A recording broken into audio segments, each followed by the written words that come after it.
simbang gabi. So, we're blessed to have them also tonight. Ang mga leaders po natin ngayon ay si Rio Generoso and si Jenny Gabuyo. Yan, marami po tayo ngayong mga altar servers, si John Cabez, Mike Nicolas, Joshua, and Rob Altajar. I think so, 1, 2, 3, 4, okay. And ngayong gabi po, ang mga offerings natin is from Appen and Company, and also Karen Salino, and also BLD is also offering some offerings. So, salamat po sa inyo lahat, and we will get started in a minute. Please rise.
Sa ngalan ng Ama at ng Anak at ng Espiritu Santo. Amen. Ang pagpapala ng ating Panginoong Jesucristo, ang pag-ibig ng Diyos Ama, at ang pakikipagkaisa ng Espiritu Santo naway sa inyong lahat. At sumayin.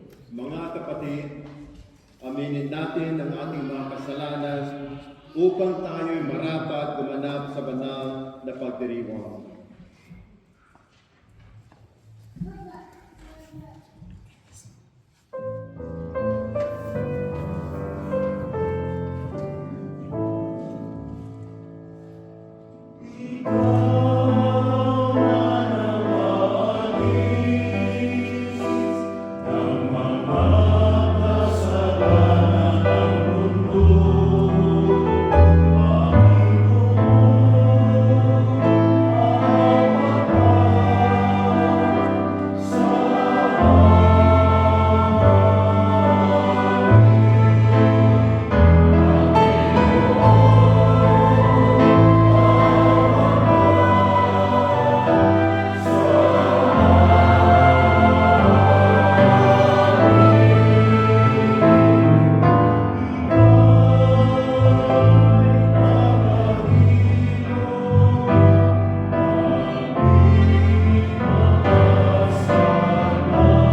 niloob mo sa pagdating ng iyong anak ay matubos ang sangkatauhang nakita mo sa kamatayan na sadla.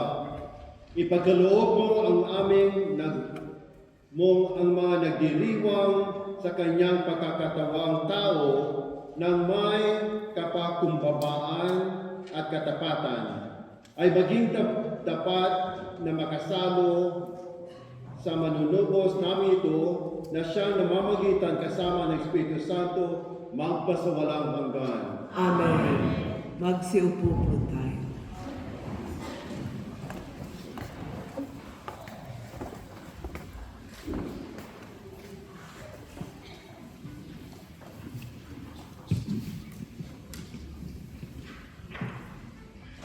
Unang pagbasa, pagpapahayag mula sa unang aklat ni Samuel. Noong mga araw na iyon, nang maawat na si Samuel, dinala siya ng kanyang ina sa templo sa Silo. Nagdala pa siya na isang turong 3 taon, 36 na litrong harina at isang pitsel na alak. Nang may handog na ang baka, dinala nila kay Eli ang bata. Sinabi ni Ana, "Kung natatandaan niyo, ako po yung babaeng tumayo sa tabi ninyo noon at nanalangin sa Panginoon. Idinalangin ko sa kanya na ako'y pagkalooban ng anak at ito po ang binigay niya sa akin. Kaya naman po inihahandog ko siya sa Panginoon upang maglingkod sa kanyang habang buhay." Pagkatapos nito, nagpuri sila sa Panginoon. Ang salita ng Diyos. Salamat sa Diyos. Salmong tugunan ang ating tugon, atin pong Diyos kong tagapagligtas, pinupuri kitang wagas. Diyos kong tagapagligtas, pinupuri kitang wagas. Pinupuri ko kayong poon dahil sa kaloob niyo sa akin. Pinagtatawanan ko ngayon ang aking mga kaaway, sapagkat inililigtas niyo ako sa kadustaan. Tugon, Diyos kong tagapagligtas, pinupuri kitang wagas. nag-api ninyo ang mga makapangyarihan at pinalalakas niyo ang mahihina. Kaya ang dating mayayaman ay nagpapaupa para mabuhay. Masagana ngayon ang dating maralita. Ang dating baog nagsilang ng mga anak, at ang maraming supling ay sa lungkot na sadla. Tugon, Diyos kong tagapagligtas, pinupuri kitang wagas. kayo poon ay may kapangyarihang magbigay o bumawi ng buhay. Maaari ninyo kaming patayin, maaari ring buhayin. Maaari ninyo kaming payamanin o paghirapin, maaari ring ibaba o itaas. Tugon, Diyos kong tagapagligtas, pinupuri kitang wagas. mapatadakila ninyo kahit ang pinakaaba, mahahango sa kahirapan kahit ang pinakadukha. Maihahanay niyo sila sa mga maharlika, mabigyan ng karangalan kahit na ang dustang-dusta. Tugon, Diyos kong tagapagligtas, pinupuri kitang wagas.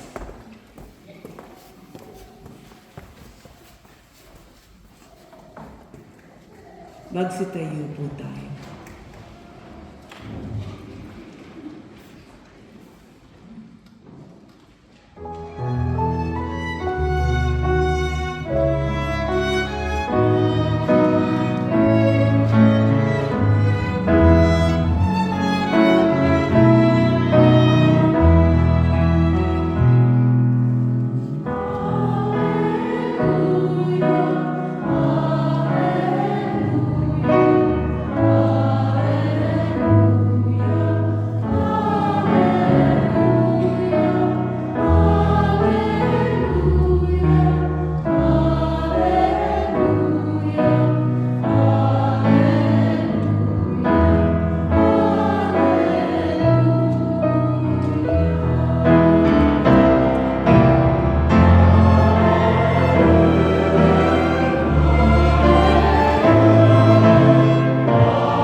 Panginoon. at sumainyo.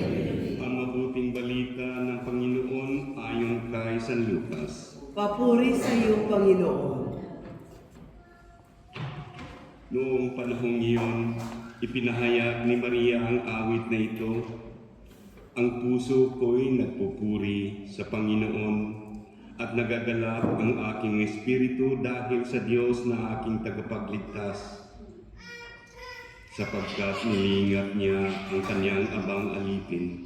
At mula ngayon ako'y tatawagin mapalad ng lahat ng salinlahi, dahil sa mga dakilang bagay na ginawa sa akin na makapangyarihan. Banal ang kanyang pangalan. Kinahahabagan niya ang mga may takot sa kanya sa lahat ng saling lahi. Ipinakita niya ang lakas ng kanyang mga bisig. Pinangalat niya ang mga palalo ang isipan. Ibinagsak niya ang mga hari mula sa kanilang trono at itinaas ang mga nasa abang kalagayan. Binusog niya ang mga mabubuting bagay ang mga nagugutom at pinalayas niyang wala ni anuman ang mayayaman. Tinulungan niya ang kanyang bayang Israel bilang pagtupad sa pangako niya sa ating mga magulang, kay Abraham at sa kanyang lahi magpakailanman.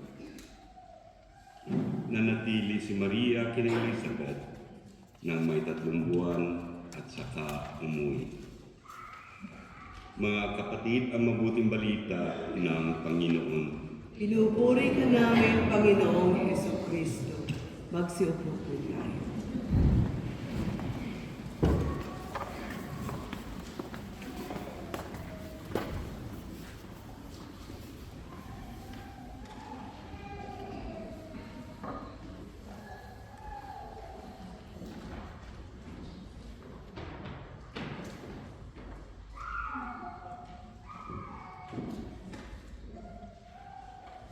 Kumusta na po ang puso natin? Grabe, para wala tayong kabuhay-buhay, di ba? Ngayon po, ilang araw na lang bago Pasko. Ngayon, ang tema natin ay si Maria ay bumisita sa kanyang pinsan na Elizabeth, di ba? Ilang buwan siyang nag-stay sa kay Elizabeth, ilang buwan?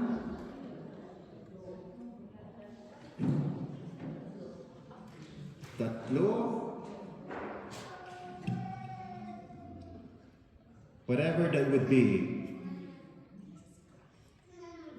Ang ina ng Diyos ay bumisita sa bahay ni Elizabeth. Si Maria ay nagbigay ng buong buhay para akuhin ang anak ng Diyos. Kahapon o kagabi, si Joseph, si San Jose ay may message sa isang anghel. Huwag kang matakot. Do not be afraid. So ganyan din si Maria, nung sinabi sa kanya ng anghel na siya ay magiging ina ng anak ng Diyos, kusa niyang sinabi, "Be done to me according to your word." Para bang sinabi niya na huwag kang mabahala. Araw-araw, ang Panginoon ay nagbibigay buhay at nagbibigay kulay sa ating buhay. Pag nagsisimba po tayo, marami po tayong dasal, marami po tayong hinaing sa Diyos, marami po tayong problema, pero dapat nating alalahanin na parati nating sa buhay o to imprint in our heart, in our minds, yung katagang, do not be afraid. Huwag kang matakot. Lahat po tayo natatakot na mamatay. Sabihin natin, hindi pa ako handa. Natatakot tayo na masira ang ating pamilya. Natatakot tayo na mahiwalay ang ating mga anak sa buhay. Pero araw-araw, ang Diyos ay bumibisita sa atin. Si Maria, binisita niya ang kanyang pinsang Elizabeth. Sa kanya, makikita natin ang ibig sabihin ng humility. Nagpakumbaba siya. Hindi siya naging para sa atin, naging bida na ako ang magiging ina ng Diyos. Pero ang ginawa niya, nagpakumbaba siya. So lahat po tayo ngayon dapat nating alalahanin na kung parati tayong nasa piling ng ating Panginoon, ang mararamdaman po natin ay isang pag-asa, isang pagmamahal, isang yung peace ba? We experience peace whenever we are with God. That even though we have many challenges and difficulties in life, nandiyan pa rin siya. Hindi tayo iniiwanan. So ngayong gabi, 3 araw na lang bago maging Christmas, ihanda po natin ang puso natin. Paano natin maihanda ang puso natin? Dapat po magpatawad po tayo. Lahat po na nagkamali sa atin, nakasala sa atin, sinaktan po tayo para makamtan natin yung peace na yun, dapat tayo magpatawad. Araw-araw, si Maria ay bumibisita rin sa atin. Si San Jose, lahat ng mga santo, lahat po ay nagre-remind sa atin na tayo po ay tao lamang na dumaraan sa pagsubok, na dumaraan sa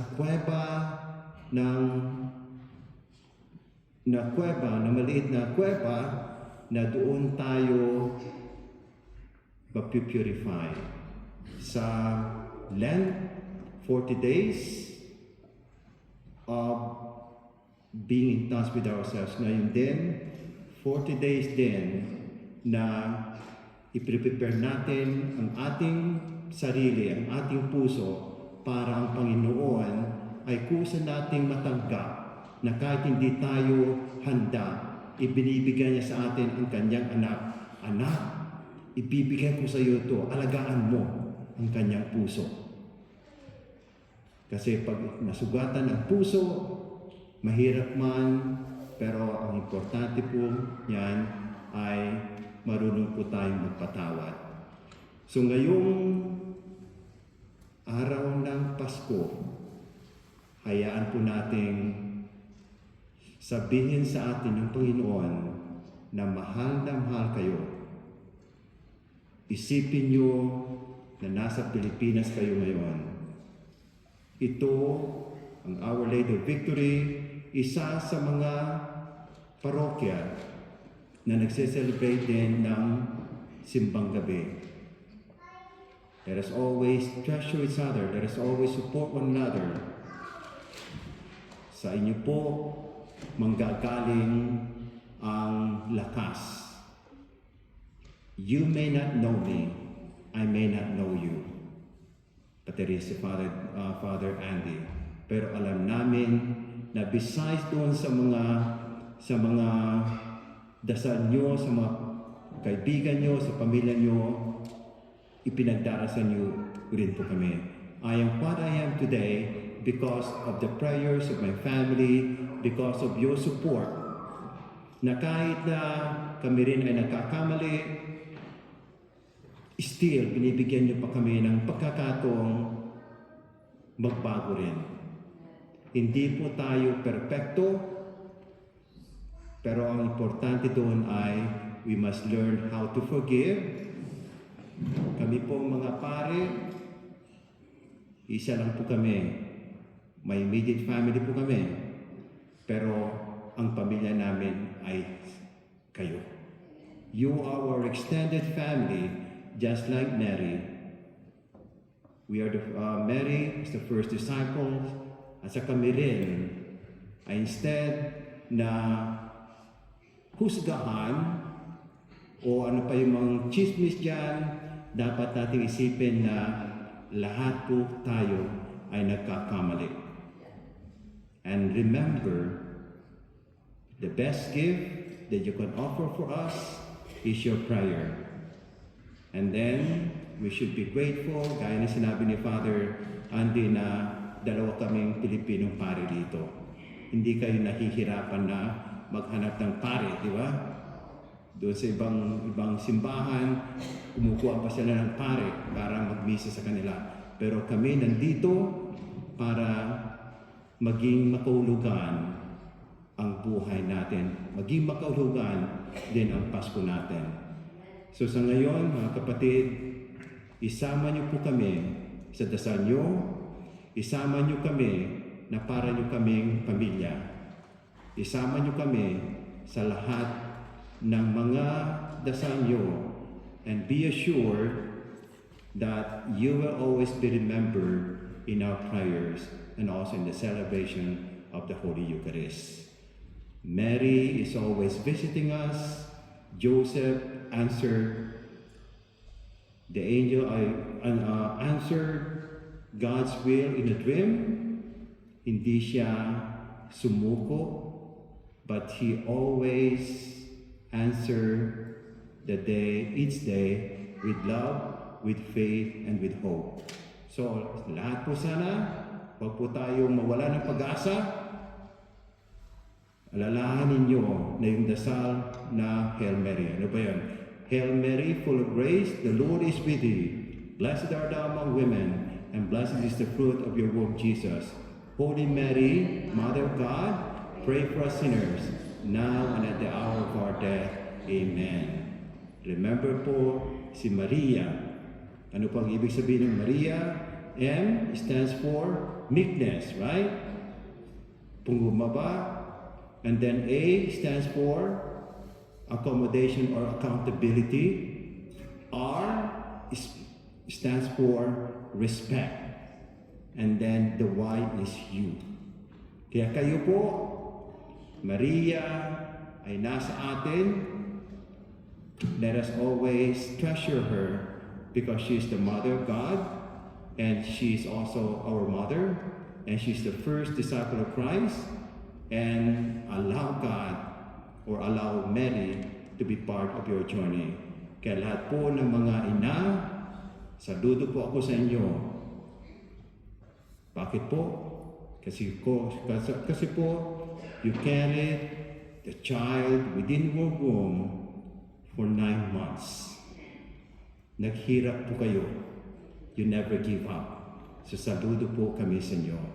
Kaya sinabi, Hail Mary, your Holy Mary, Mother of God, pray for us sinners, now and at the hour of our death. Amen. Please stand.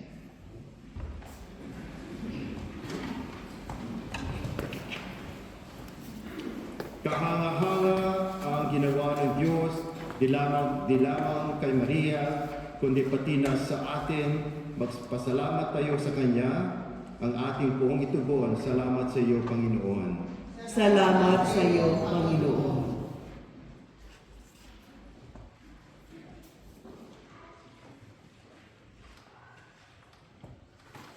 Para sa kaloob na sangnilikha, sa liga ng lahat ng iba pang kaloob ng Panginoon, magpasalamat tayo. Salamat sa iyo, Panginoon.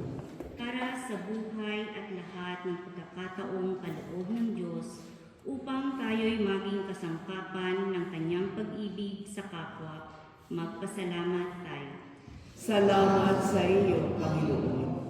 Para sa kaloob niyang si Jesus na ating Panginoon at tagapagligtas na nagbukas ng pintuan ng langit, magpasalamat tayo. Salamat sa iyo, Panginoon.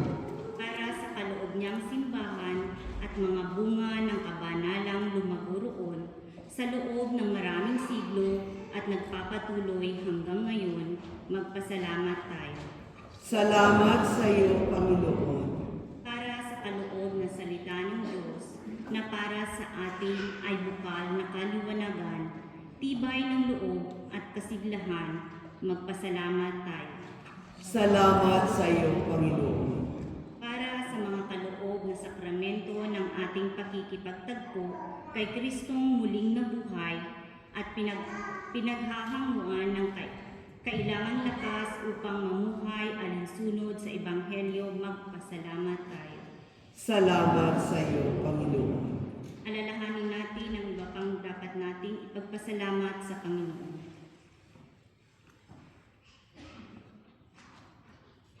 Magpasalamat tayo. Salamat sa iyo, Panginoon.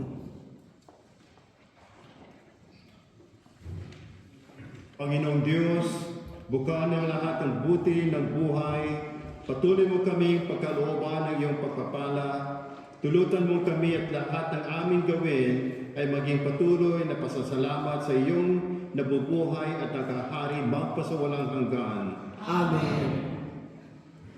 Magsiupo po tayo.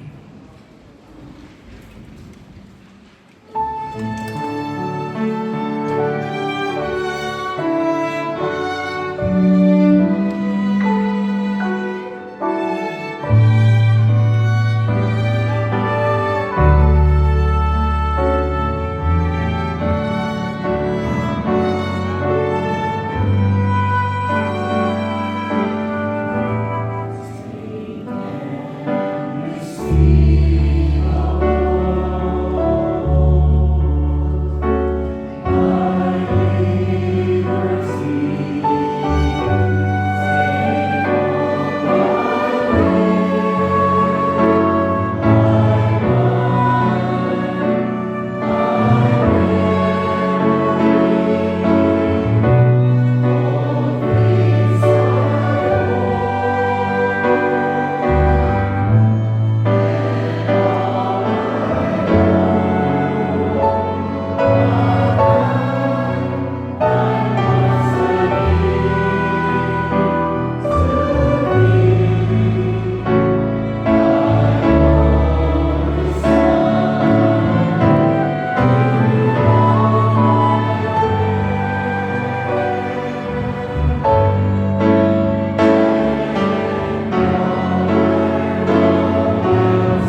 Manalangin kayo mga kapatid upang ang pagkakain natin ay kalugdan ng Diyos ang mga makapangyarihan.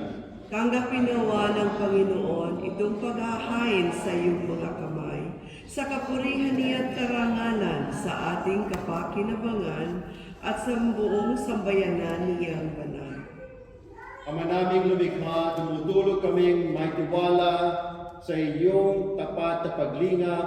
Ngayong inihahain namin ang mga alay sa iyong dambana upang sa pagdiriwang namin ito, kami ay dalisayin ng pagpapala mo sa pamamagitan ng Yesu Kristo kasama ng Espiritu Santo magpasawalang hanggan. Amen. Sumainyo ang Panginoon. At sumayin. Itaas sa Diyos ang inyong puso at diwa. Itinaas na namin sa Panginoon. Pasalamatan natin ang Panginoong ating ang Diyos. Marapat na siya ay pasalamatan. Ama namin makapangyarihan, tunay ng marapat na ikaw ay aming pasalamatan sa pamamagitan ng Yesu Kristo na aming Panginoon. Ang pagsusugo mo sa Kanya ay pinahayag ng lahat ng mga propeta. Ang pagsilang niya pinananabikan ng mahal na Birheng Kanyang inang tunay sa kapangyarihan ng Espiritong Banal. Ang pagdating niya inalahad ni San Juan Bautista sa kanyang pagbibinyag. Ngayon pinaghahandaan natin ang maligayang araw ng kanyang pagsilang. Kami nananabik at nananalangin lubos na makaharap sa kanyang kadakilaan. Kaya kaysa ng mga anghel na nagsisiawit ng papuri sa iyo ng walang humpay sa kalangitan, kami nagbubunyi sa inyong kadakilaan.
Ama naming banal, ikaw ang bukal ng tanang kabanalan, kaya sa pamamagitan ng Espiritu, gawin mong banal ang kaloob na ito upang para sa amin maging katawan at dugo ng aming Panginoong Yesu Kristo.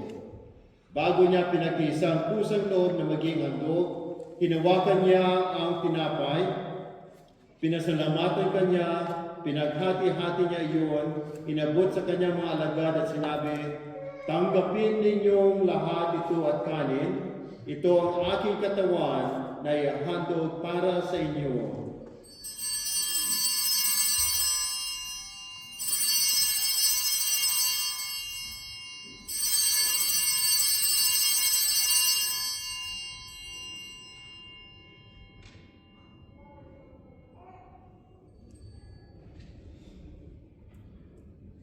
Gayon din naman noong matapos ang hapunan, hinawakan niya ang kalis, muli kanyang pinasalamatan, inabot niya ang kalis sa kanyang mga alagad at sinabi, tanggapin ninyong lahat ito at inumin, ito ang kalis ng aking dugo, ng bago at walang hanggang tipan, ang aking dugo na ibubuhos para sa inyo at para sa lahat, sa ikapagpapatawad ng mga kasalanan. Gawin ninyo ito sa pag-alala sa akin.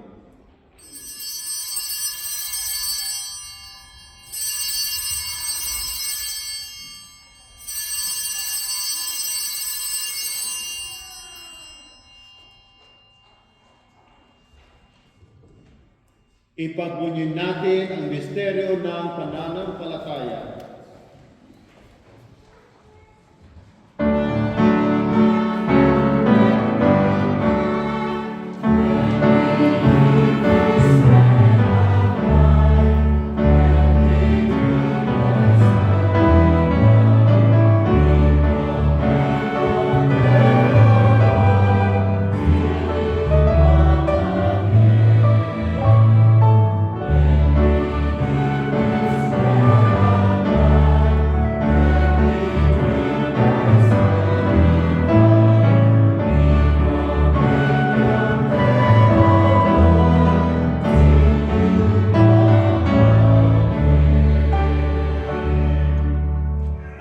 Ginagawa namin ngayon ang pag-alala sa pagkamatay at muling pagkabuhay ng iyong anak, kaya iniaalay namin sa iyo ang tinapay na nagbibigay buhay at ang kalis na nagkakaloob ng kaligtasan.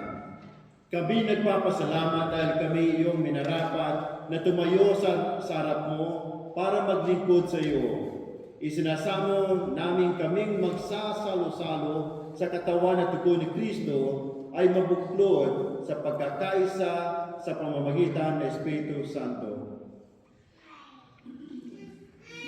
Ama, ingapin mo ang iyong simbahang laganap sa buong daigdig. Puspusin mo kami sa pag-ibig. Kaysa ni Leo na aming papa at ni Robert na aming obispo at ng kanang kaparian. Alalahanin mo rin ang mga nagsisimba, nagtitipon dito sa simbang gabing ito.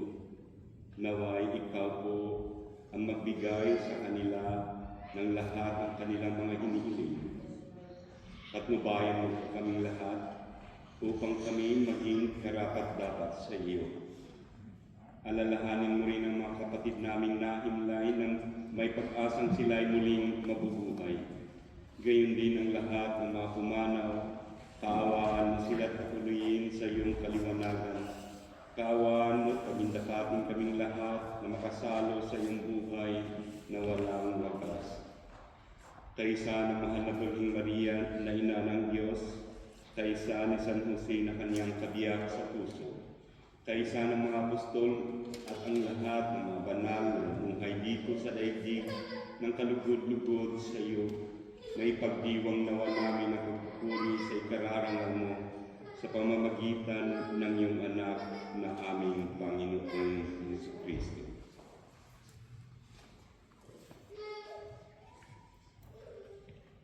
Sa pamamagitan ni Kristo kasama niya at sa Kanya, ang lahat ng parangal at papuri ay sa iyo, Diyos namang makapangyarihan kasama ang Espiritu Santo, magpasawalang hanggan.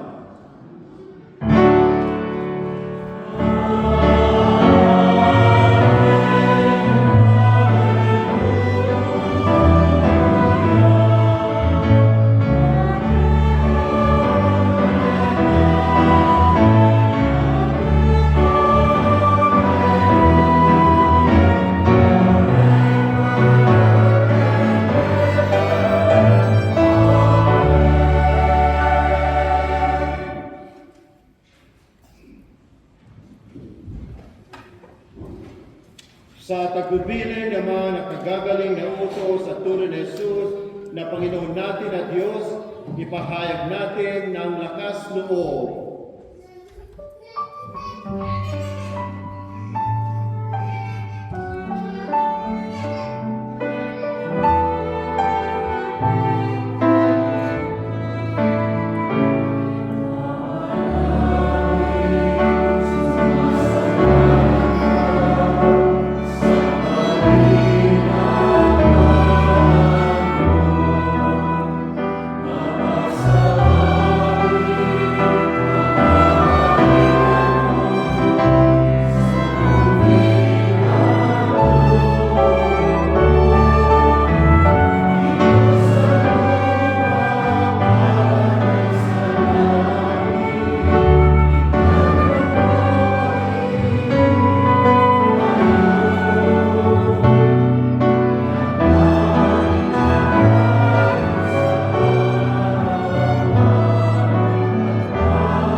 pagkalooban ng kapayapaan araw-araw, iligtas sa kasalanan at ilayo sa lahat ng kapahamakan, samantalang ang aming pinananabikan ang dakilang araw ng pagpapahayag ng tagapagligtas namin si Hesus Kristo.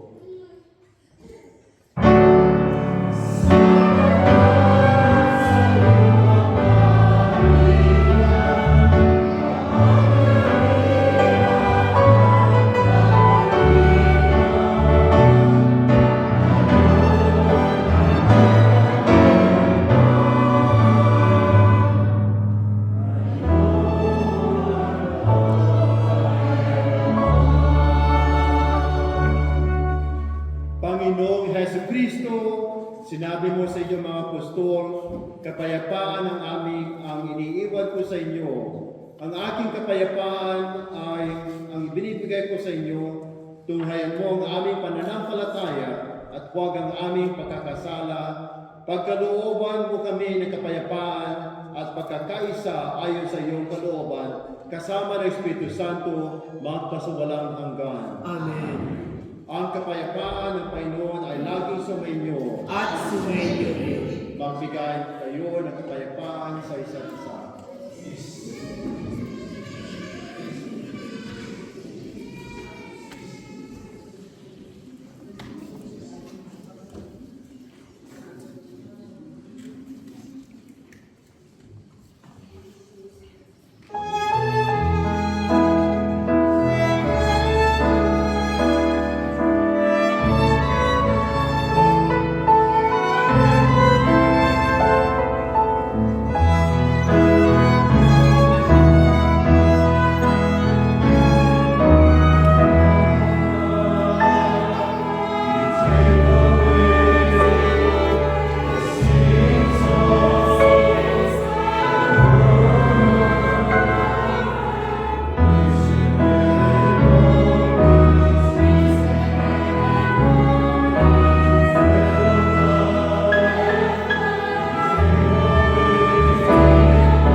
Ito ang kordero ng Diyos, ito ang nag-alis ng kasalanan ng sanlibutan, mapalad ang mga inaanyayahan sa kanyang piging. Panginoon, hindi ako karapat-dapat magpatuloy sa iyo, ngunit sa isang salita mo lamang ay gagaling na ako.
Manalangin tayo. Ama namin mapagmahal, kami iyong palakasin sa aming pakikinabang upang kami makasalubong sa dumarating naming ikapagligtas ng may gawang karapat-dapat para maiharap sa ikapagkakamit namin ng pagiging kabilang sa mga mapalad sa pamamagitan ni Kristo kasama ng Espiritu Santo magpasawalang hanggan. Amen. Magsipo tayo.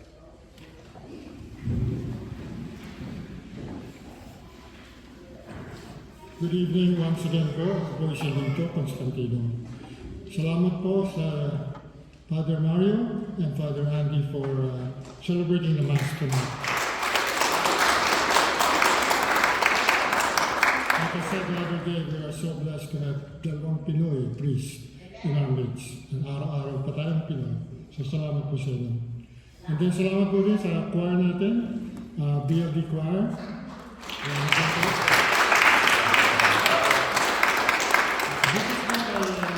Same time po dito, ang choir po natin bukas ay El Shaddai from St. Stephen's. So hopefully, babalik pa yung lahat bukas. At napakaganda rin ang choir nila. So, tingnan natin bukas. We also have raffle tickets, 3 for 5. They'll be going around selling it. This is for our priest also, okay? So, it's not going to anywhere. And we also have BLD is sponsoring a retreat for solo parents on January 10 to 11. And there's also a Divine Mercy pilgrimage, April 11 to 12. So, save the date po. The other thing po ay on Tuesday, our last day, the night day, our celebrant will be Bishop Evelio Menjihar. And he's a bishop here at the Washington, D.C. area. And I'm asking you all to wear your Filipiniana. Sabi nga ni Father, malamig nga naman, kaya lang, just wear a jacket and then we'll see your best Filipiniana dress and barong. So, salamat po. So that will be Tuesday. Sana po ay pumunta kayo lahat para makita ni Bishop kung kano karaming Pilipino dito sa ating area natin sa Washington, D.C. Very important po when we're asking for support from the Archdiocese. Nakita nila na we are a very solid and marami tayong Pilipino sa area na ito. So salamat po. Thank you, Fathers.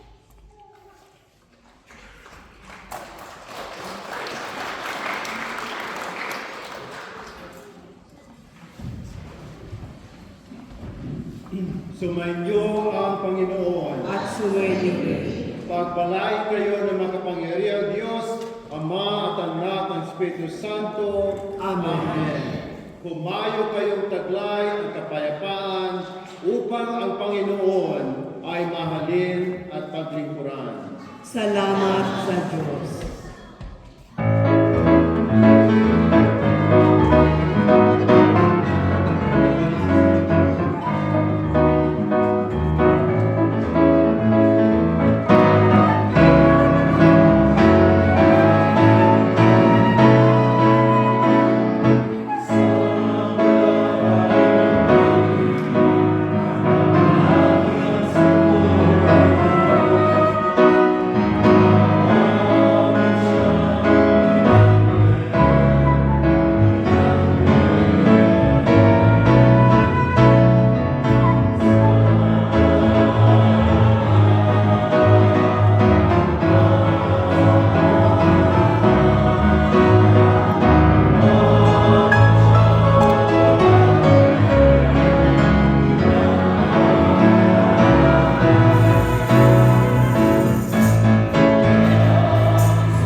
Say solemnly for a second.